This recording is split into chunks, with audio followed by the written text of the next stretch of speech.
Hi guys, this is my review of the new Cobra BiO Cell Driver.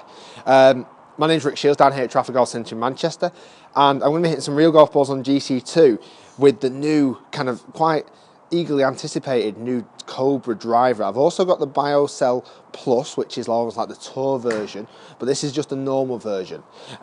For start today, I've just hit that 273 yards of carry distance, so it's pretty decent. I normally carry it about 270, so it's a little bit longer than that.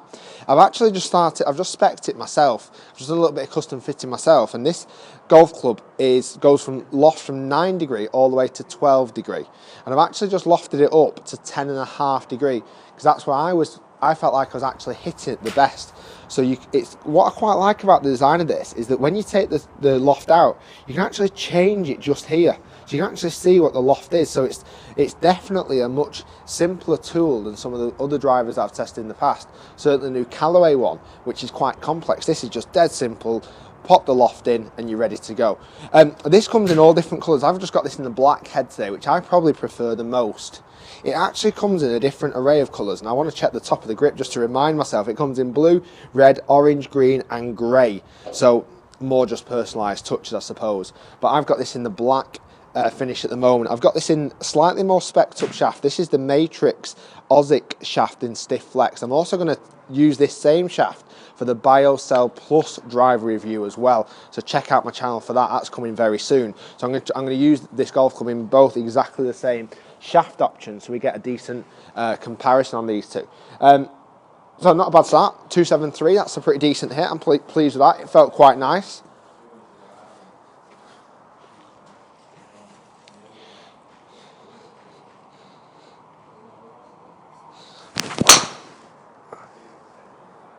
Yeah, it's nice. It's got a really solid, powerful flight to it. 275. That was a really nice hit as well.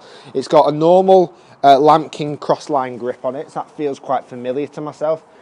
You know, it feels like a grip that I've used in the past. So it's not like the new Nike ones, the new Tour wrap. This is quite a kind of standard normal grip.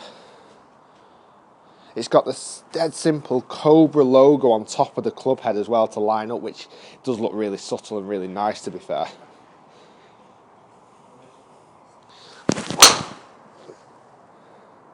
Yeah, it does feel nice. 272, all very similar carry distances so far with this golf club. What Cobra actually is saying about this, which is interesting, it goes against a lot of the other manufacturers, is that they've taken a lot of the weight off the crown, off the top, and put it low and almost to the back of the driver. So very different to the approach that TaylorMade are taking at the moment. TaylorMade are bringing a lot of the weight forward. Cobra are saying they're bringing it low and slightly to the back. So it's to help the centre of gravity, bring it back a little bit, and to improve moment of inertia, which is how much the club twists when we hit it incorrectly. Let's go two more.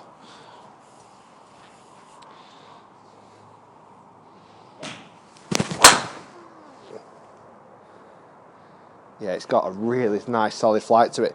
277. And what's interesting, it's spinning very, very, very good. I'm going to show you those figures in a minute. I'm just going to hit one more. It's spinning very close to 2000, which is what we now see as being optimum spin angle, really. So it's a very low spinning head.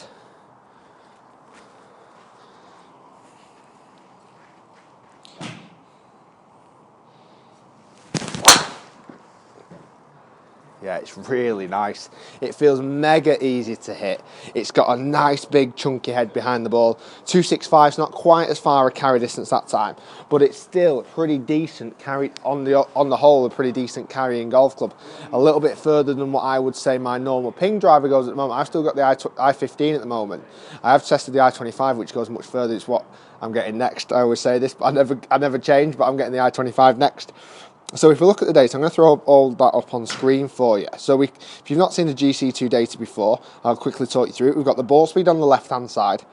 Now, I must admit, I normally average at about 160 ball speed. It's a little bit low on that, 158. So it's not quite generating the ball speed, kind of what we're after, really. That would normally be a little bit faster. Launch angle, because I lofted it up slightly, that's improved, 14.4. So that's not bad. It's the spin I'm really impressed with. So this is the fifth column down, the spin rate. averaging at 2,070. That is very good. That is really good. I'm pleased with that. You know, that's a lot of manufacturers are saying they're producing low spinning heads, but don't always provide the evidence of that. Well, this is definitely evidence that the Cobra BiO Cell is a low spinning driver. We've got carry distance, it average at 272 with my longest one at being 277. So probably not as far as some other manufacturers when I've hit it, certainly. But for a consistent distance hitting golf club, so it's going to improve distance but on a more consistent basis with low spin, this is definitely a driver that you need to go and test and try. So that was my review of the Cobra BiO Cell Driver. It's got a great feel on the head. It's got loads of custom fit options, like I say, you've got all your different colours, and it's got loads of different loft options as well, moving from 9 degree all the way up to 12 degree. Guys, thanks for watching. You can check out this window just here for my next review, and also click in the link just here to subscribe to my channel. Give the video a thumbs up and also comment in the description below. Thanks so much for watching.